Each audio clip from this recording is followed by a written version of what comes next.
School Jazz Band, and tonight I'm going to play some jazz for you guys. I hope you enjoy it and enjoy the entire evening. Thank you.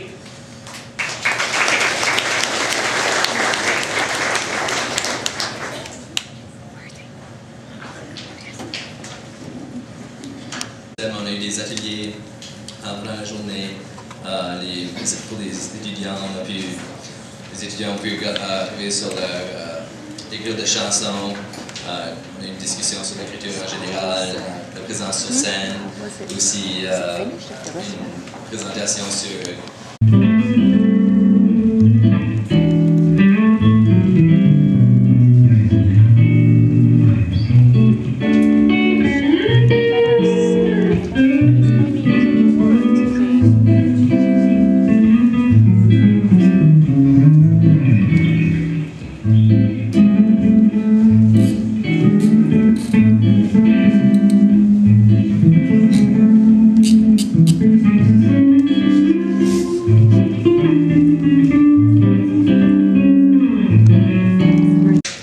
C'est intitulé Les lunettes cassées. Puis, et voilà, je vais commencer. Une nuit froide et pluvieuse s'annonçait. Je fixais mes lunettes, qui étaient tellement lourdes que mon nez penchait vers l'avant sous le poids de mes lentilles. Je lisais un vieux morceau de journal chiffonné. L'article que je lisais, et que j'avais relu tant de fois, avait été imprimé il y a un an. Je bus quelques gorgées d'un vin pas très fameux, et je jetai un coup d'œil furtif vers l'horloge accrochée au mur peuplé de fresques macabres et d'anciennes photos. Elle indiquait presque 11 heures. J'entendis des pas au-dessus de moi. Je crus que c'était mon imagination qui me jouait des tours. Mais mon cerveau ne fonctionnait pas très bien dernièrement. C'était peut-être bien le vent qui soufflait si fort que les maigres chaînes pliaient jusqu'à toucher le sol. Il y avait aussi la pluie violente qui martelait les fenêtres. Peu importe. J'étais épuisé. Je montai l'escalier en colimaçon qui menait à ma chambre. Chacune des marches se plaignait sous mes pieds. Tout cela me semblait lugubre, bien lugubre.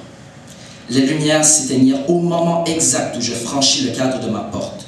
Je fouillai pour une lampe de poche, car je ne pouvais rien voir dans cette pénombre opaque. Il y en avait toujours une dans le tiroir de ma petite table de nuit. Je l'allumai aussitôt. Je commençais à avoir peur. Mes sentiments de regret s'étaient évaporés et cédèrent leur place à la terreur.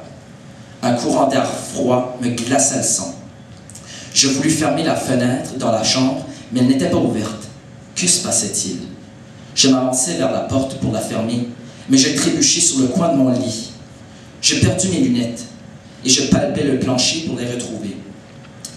Je touchai alors une surface lisse, froide, une jambe, une surface familière que je reconnus tout de suite. Je levai mes yeux vers le haut et je poussai un grand cri sonore, tellement fort que je faillis éveiller les voisins. Je me redressa à une vitesse prodigieuse pour me réfugier sous les couvertures. « Bonsoir, Carl, » chuchota la voix d'un ton glacial. « Tu ne me souhaites pas un joyeux anniversaire? Il y a 1 an que je suis morte. Tu ne te souviens pas? » Elle m'observait, avec ses yeux couleur comparables à celles de l'ivoire. C'était vraiment elle. Elle était un fantôme. Mon corps était paralysé. Elle se plaignait à nouveau. Sa plainte était tellement aiguë qu'elle fit clignoter la lampe de poche. Je suis navré. Je suis vraiment désolé. Je n'étais pas prudent, je l'ai expliqué d'une voix faible et craintive. J'avais tellement peur. Des gouttes de sueur froide brûlaient sur mon front dégarni. Mes membres tremblaient. Elle avait des cicatrices partout, comme si quelqu'un avait recousu toutes les parties de son corps, translucide. Marianne fit alors un mouvement discret et retira de sa petite poche un objet écrasé et tordu. « Mon cher Carl, dit-elle d'un ton sarcastique, est-ce que tu reconnais cet objet? »« Non, répondis-je.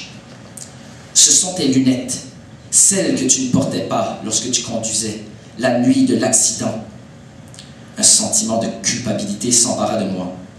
Je ne pouvais pas le supporter. Je bondis de mon lit et je m'élançai dans le corridor sombre et étroit. Ces paroles et ces menaces me suivaient. Je trébuchais encore en descendant les escaliers. Je ne pouvais plus me redresser. Je revoyais dans ma tête les scènes de l'accident de voiture. Ce funeste moment hantait mon esprit.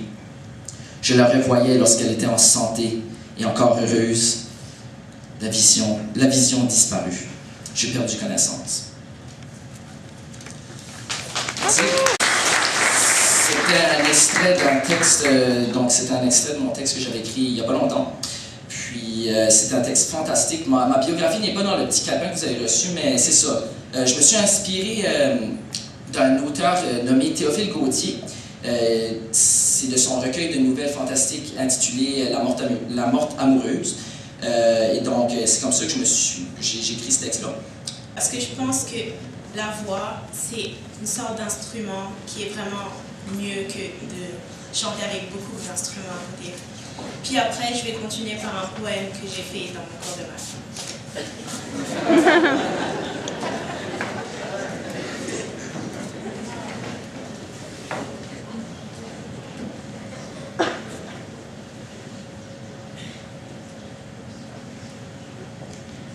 Le titre s'intitule « De l'amitié au sentiment ». C'est l'histoire d'une fille qui avait un ami, puis après, elle est tombée amoureuse de ce garçon.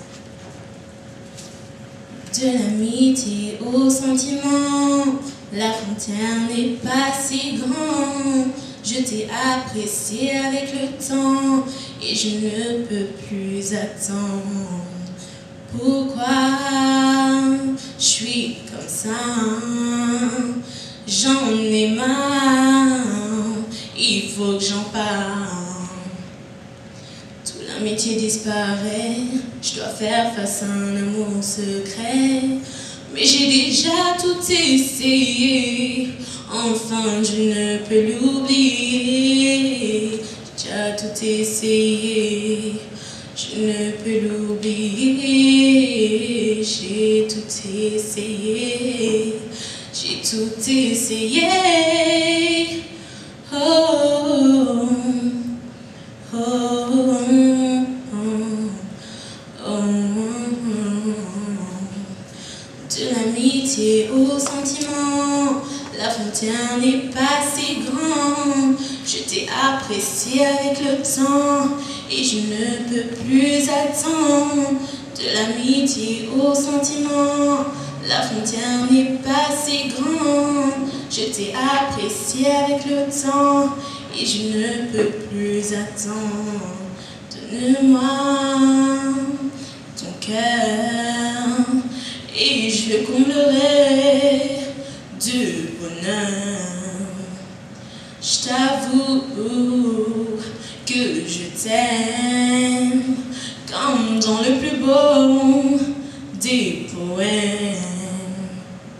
De l'amitié au sentiment, la frontière n'est pas si grande. Je t'ai apprécié avec le temps et je ne peux plus attendre.